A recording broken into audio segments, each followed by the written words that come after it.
cú nó có son tia có thao kế cho nhẹ cú nó có son tia có lũ của mùa lò cú nhỏ trong con thao cú thao chữ Giêsu còn nửa niên nu ba con nó tí thao bé nhỏ thì nên nhưng chỉ muốn cho thế tao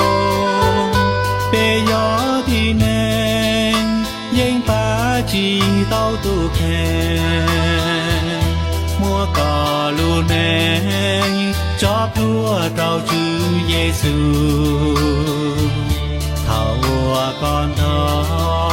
và chữ vua cha sợ đùa cụ thọ và chữ ta có chua nú chua mong vì tia có non do cụ ý chế đi mẹ thảo chữ Giêsu lũ con luôn bê ua gió và chữ chỉ lòng địa chia trâu và chữ mò tu chữ Giêsu danh nhỏ chỉ đến đời con